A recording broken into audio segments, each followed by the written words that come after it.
There's something I rarely hear people talk about when it comes to using a VR headset for flight simulation. And I think it's extremely important depending on how you actually use the sim. It all comes down to the resolution, the lenses, and the sweet spot. And the reason I've become more aware about this lately is that I've recently had experiences at both ends of the VR spectrum. Microsoft 2024 only just got VR support in PS5, which is still kind of wild to say. But jumping from the PSVR 2 to this Pimax Super OLED, something became immediately obvious. There are two things that this Super OLED allows me to do that other headsets simply don't. One, I can glance at my avionics while keeping my attention on what's actually happening outside. And two, I can actually read the avionics and the intricacies on the panels. Now, I think there are two distinct camps of flight simmers, and you need to be aware of which one you are before you start splashing the cash on something like this. There are those who use the simulator to fly around, enjoy the scenery, and maybe just do a few landing challenges here and there. Then there's the more serious simmer, the one who wants to actually interact with the aircraft and its systems. This is where headsets like the Pimax Super series and this OLED version in particular start to make a bit more sense. Let's jump inside the aircraft and I'll show you exactly what I mean. To demonstrate what I'm actually talking about here when I mention the clarity and the sharpness of the avionics. Now the nav1 and nav2 and the comm radios information, perfectly crisp and legible. All the information along the bottom of the PFD, the time, the transponder. Now all of that information across the entire glare shield is readable. For example, warning, assure the seat is locked in position prior to taxi, takeoff and landing, blah blah blah. The labels on the lighting panel, beacon, the landing light, the taxi, the nav and the strobe, completely legible. And then you take a look at the MFD, which is further away. Again, the nav and the comm radios, completely legible. You can read this little bit of text here, the map, navigation map. I can even just about make out the numbers on the Hobbs meter there. And then we can look at the EFB. Now, the information on EFB is already quite small, but we're looking at here, I can just read none en route, no en route waypoints, none, approach procedure, arrival airport, add waypoint. So you kind of get what I'm talking about here. Now I've been using the PSVR 2 with Microsoft Flight Simulator, and I think it's been stepping from that back into this past week.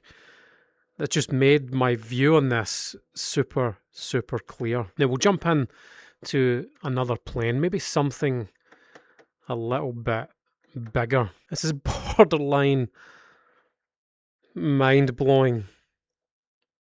Now I really don't know my way around an aircraft like this, but let's talk about what I can easily or legibly read from where I'm sitting. So I can see that word there, baro set. I can see heading and track. I can see wings, the other barometric setting on there. I cannot read the labels on the right hand side. And then we can look at the avionics. I can read the flight director, the toga. It's set to 10,000 feet. I can read all the heading information. I can read all of the flap limits down the side. I can read all these buttons on the left, and likewise everything on this overhead panel. Maybe some of the far labeling on that right-hand side is a bit of a struggle from here, but certainly everything here is absolutely pin sharp. Now, a lot of this stuff also translates over to DCS, and right now we're in the P51, and every single thing on this Avionics panel is super clear. But this isn't really where a VR headset shines in DCS, and for that we need to jump into a dogfight. This is what DCS is for, VR. Oh shit. Now, the first thing I'll say about using the Super OLED and DCS is that I had to run the Pimax at 0.8 full resolution to get a reasonable frame rate. And although we're knocking this headset down a peg or two in terms of resolution, running it at that 0.8, inside the cockpit of this P51, for example, I can read all the dials and gauges. Everything is super clear.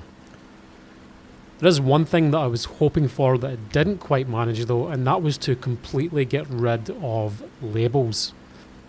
Now this could just be me, but I found that the aircraft and the very, very distant aircraft, I still wasn't able to tell exactly what it was. They had to be fairly close for me to really see that defined shape.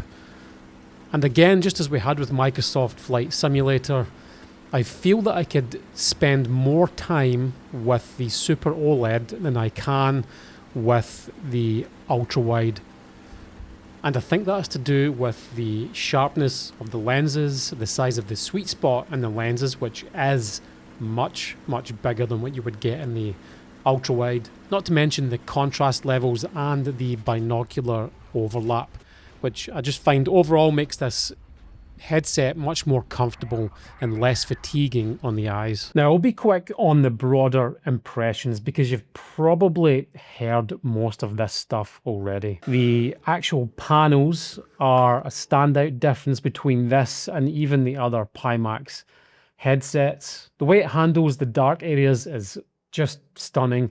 Deep clean blacks that the QLED modules simply cannot match. There is a small amount of glare, but nothing that really bothered me too much. As far as sharpness and clarity, they're exactly where you'd expect them to be at this price point, and that is partially thanks to the much bigger sweet spot with the new lenses. Now, it's important to note at this point, the lenses are completely different on the OLED version to the ultra-wide and the other Pimax Crystal headsets, which does mean if you have an existing set of prescription lenses to fit to these, you will need to get a new set of lenses for that. And the only ones that I could find that would fit this at the moment were from Hans VR. However, you do need to be running at 80% or above that in resolution to get the benefit of being able to read all the fine details in the cockpit.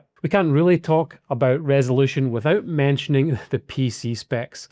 And this is where a headset like this, in fact, quite a few of Pimax's headsets, this is where things can start to fall apart for some people. The PC I'm running for testing this particular headset was a 4090 with a 7800 X3D and 32 gigabytes of DDR5 RAM. If your VR rig is less than this, you might be better off getting something with a bit lower resolution. Something like the Crystal Lite, which is insane value at the moment, or even a Meta Quest 3. But just keep in mind the premise of this video, we talk about not being able to, or certainly it's much harder to read the avionics systems with headsets like that. Now, coming from the ultra-wide down to this Crystal Super, the FOV reduction is noticeable in the Super OLED. But if I had to choose between the two,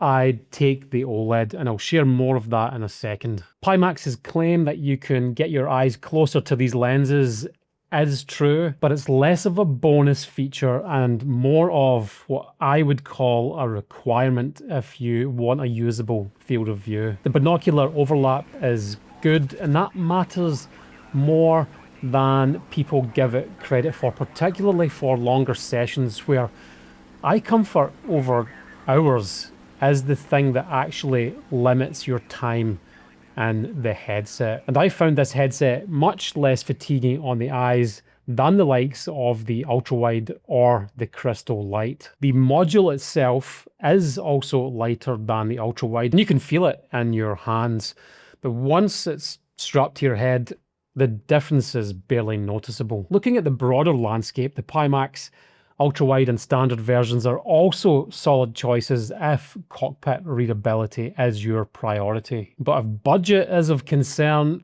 and you still want that readability, the one that starts to look really interesting is the crystal light. At this price point, if you can live with the kind of outdated ergonomics, it's starting to look like a bit of a bargain. Now, the one spanner in the works here is the Dream Air, and that makes this crystal Super OLED a hard sell. It's using the same panel and lenses with a form factor that's around half the size and weight.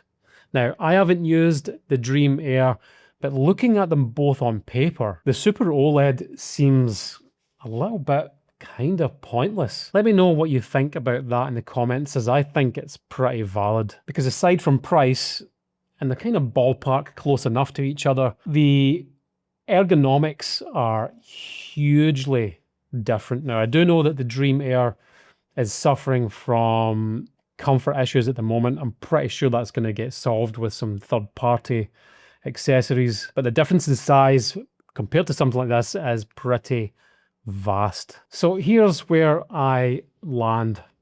If you're a serious simmer who wants to interact with the cockpit, and that's important, you want to read the altimeter without turning your head too much, catch that gear transition light in your peripheral vision, interact with the buttons and knobs, even the EFB, then this headset earns its price tag. You're going to get a lot out of it, and overall it just makes more sense. But if you're looking at this headset, you also have to consider the Dream Air, which does make it a little bit of a difficult decision. If you just want to get airborne and enjoy the view and save some money, the Quest 3 will do that job just fine, but the Crystal Light will do it even better, albeit a little bit more expensive, but certainly way cheaper than something like this. You won't get the same sharp visuals in those headsets, but they're sharp enough to have a great time, and they will run much better on an above